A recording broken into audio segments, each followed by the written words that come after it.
Salam tout le monde, salam, j'espère que vous allez bien. C'est Yacine, toujours la même, voilà.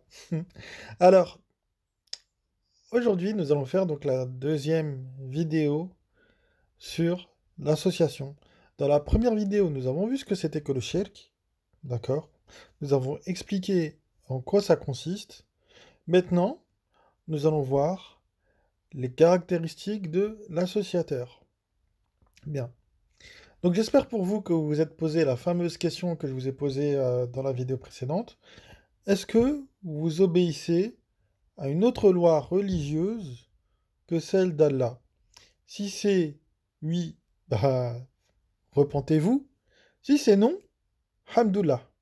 Bien.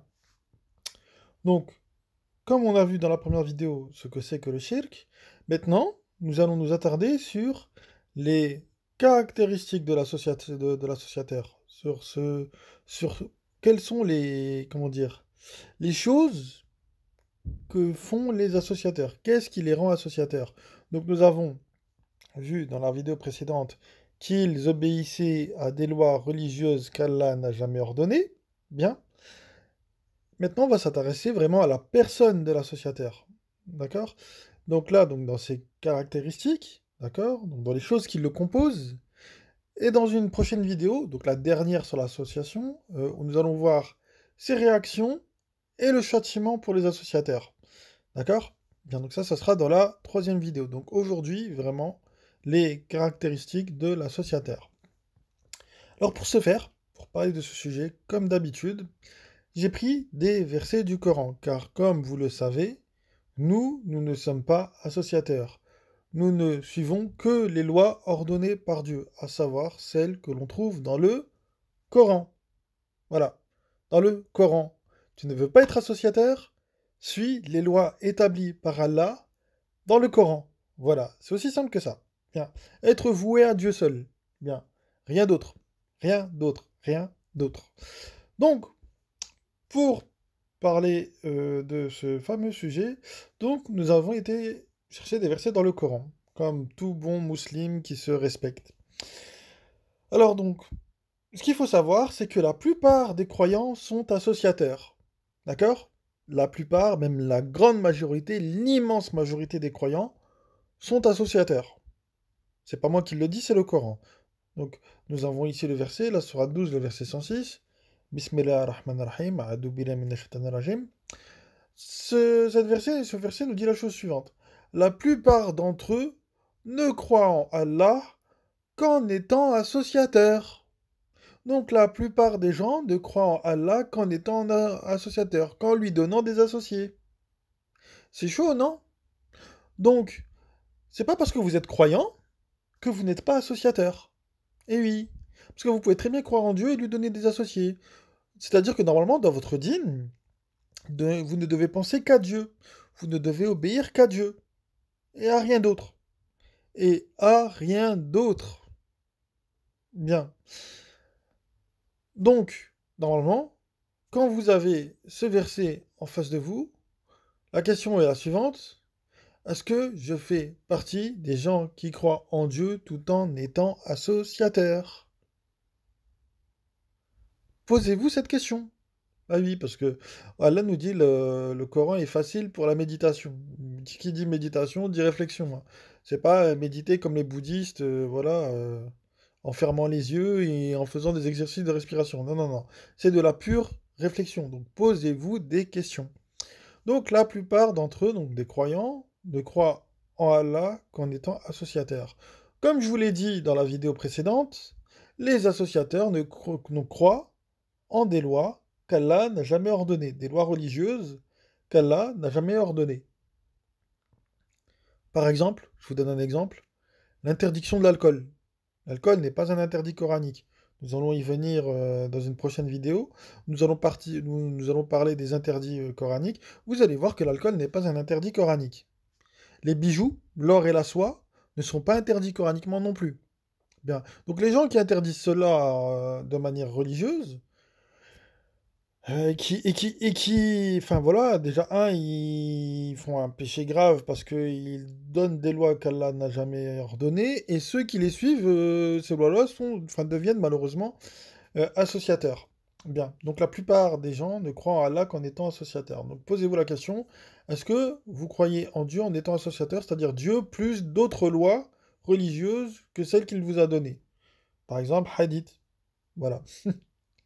Alors, dans le prochain verset que j'ai choisi, nous voilà, parce que dans la pensée générale, on va dire dans la pensée répandue, vous savez, on nous dit non, mais avant, en fait, tu vois, les idoles, c'était des statues, des trucs en pierre, des bouts de bois et tout. Non, non, non, non, non, non. Regardez ce qu'on vous dit là, dans le 72-20. Dit, je n'invoque que mon Seigneur et je ne lui associe personne. Personne. Et là, on voit bien que pour le mot personne, c'est le mot ahad. Personne. Personne. Je n'invoque que mon Rab, donc mon Seigneur dans la traduction. En fait, c'est plutôt mon éducateur ou mon enseignant, donc c'est Allah qui t'enseigne.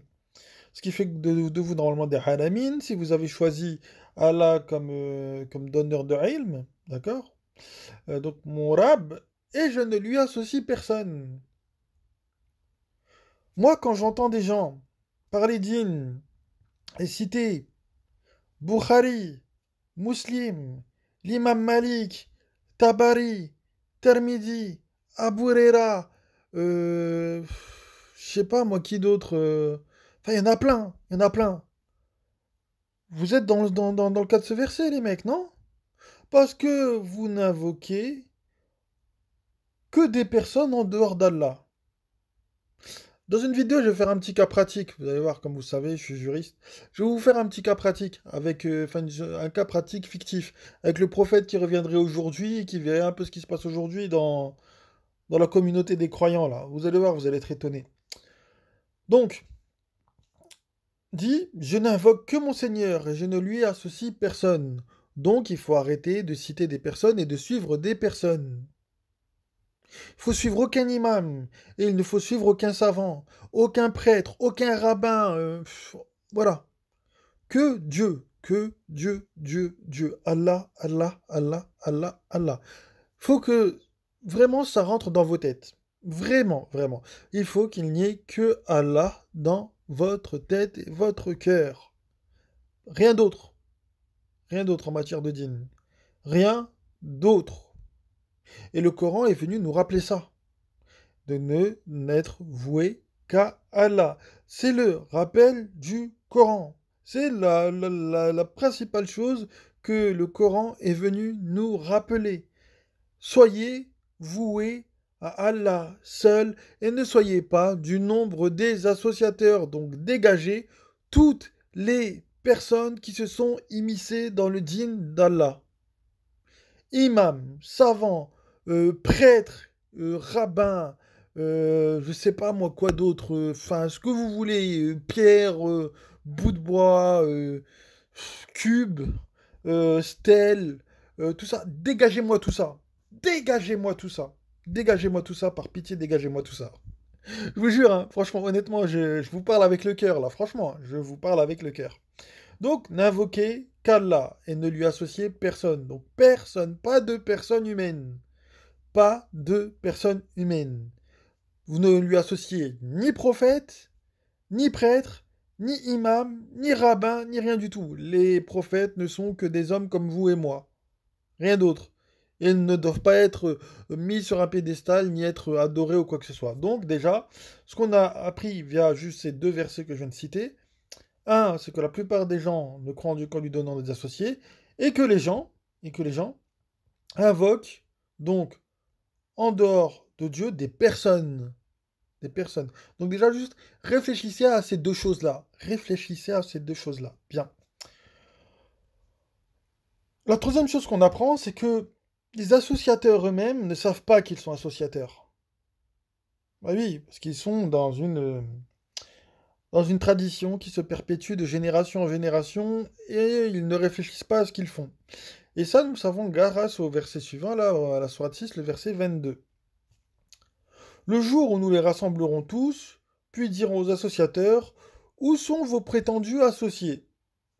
Alors leur épreuve se réduira à dire, par Dieu, notre Seigneur, nous n'étions pas du nombre des associateurs. Regarde comment ils mentent à leur sujet. Ce qu'ils inventaient les a abandonnés. Donc, eux-mêmes disent, par Dieu notre Seigneur, nous n'étions pas du nombre des associateurs. Alors, deux choses. Soit ils mentent, et qu'ils étaient conscients de ce qu'ils faisaient, comme quoi, enfin, ils étaient conscients d'associer à Dieu, soit ils ne mentent pas, et ils n'étaient pas conscients qu'ils associaient Dieu. Moi, je pense plutôt pour la deuxième solution, et je vais vous dire pourquoi. Parce que quand on parle aujourd'hui à un sunnite, un chiite, un chrétien, ou un chrétien, euh, ou même à un juif, il n'a pas l'impression d'associer. Ils n'ont pas l'impression d'associer. Ils ne savent pas qu'ils associent à Dieu. Ils n'en ont absolument pas conscience. Voilà. Ils n'en ont absolument pas conscience. Je sais pas, moi, j'ai parlé avec plein de sunnites, le nombre de fois que je leur dis non, mais attention, là, tu fais du shirk. Attention. Ou alors, comme la dernière fois sur Discord, je débattais avec un sunnite, et il m'a sorti Tabari. Je dis non, mais pourquoi t'invoques un autre nom que celui d'Allah alors qu'on est en train de parler de djinn?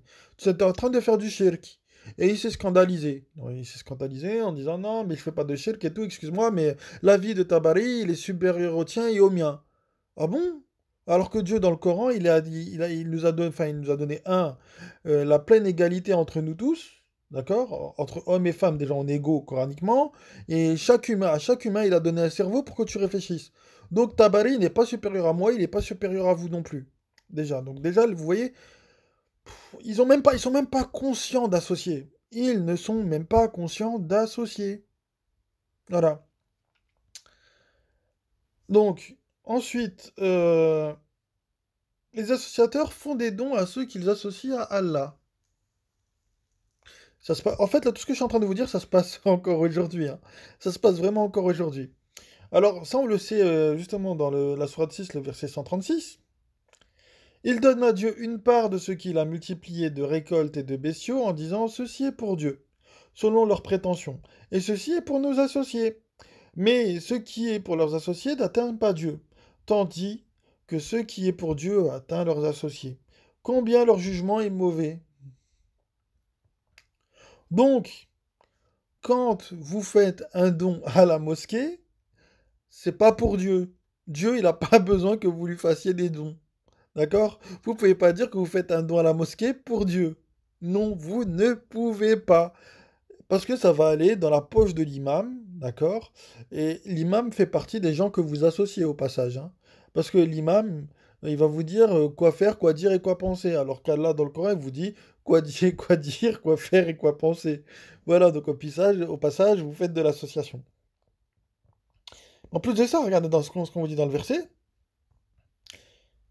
il donne à Dieu une part de ce qu'il a multiplié de récoltes et de bestiaux, en disant ceci est pour Dieu selon leurs prétentions. C'est-à-dire qu'ils vous ont même inventé le fait que Dieu avait besoin qu'on fasse des dons pour lui, alors que Dieu n'a absolument aucun besoin. On continue, et ceci est pour nos associés. Et on vous dit ensuite, mais ce qui est pour leurs associés n'atteint pas Dieu, parce que c'est pas pour Dieu, tandis que ce qui est pour Dieu atteint leurs associés. Bah oui, parce qu'ils prennent ça, ils le mettent dans leur poche. Combien leur jugement est mauvais? Réfléchissez un peu à ça. Réfléchissez. Combien de pognon vous avez donné à la mosquée? Pour rien. Absolument pour rien. Là, on a vu là, Ismaël Mounir là, qui vous fait un séminaire à 500 balles pour vous apprendre à prier. Alors qu'Allah, dans le Coran, il vous apprend tout, hein. Vous n'avez pas besoin d'imam. Alors, vous prenez le Coran, puis c'est bon, vous regardez dedans, vous le lisez, vous allez connaître votre religion. Vous n'avez pas besoin d'imam ou de savant. Les choses sont claires. Mais voilà, posez-vous la question, comment ça se fait que là on me dit, mais pourquoi on nous parle de dons? Parce que c'est exactement ce qui se passe aujourd'hui. Tout ce qui est dans le Coran se passe encore aujourd'hui. C'est extraordinaire. Extraordinaire. Alors, les associateurs croient aux fausses...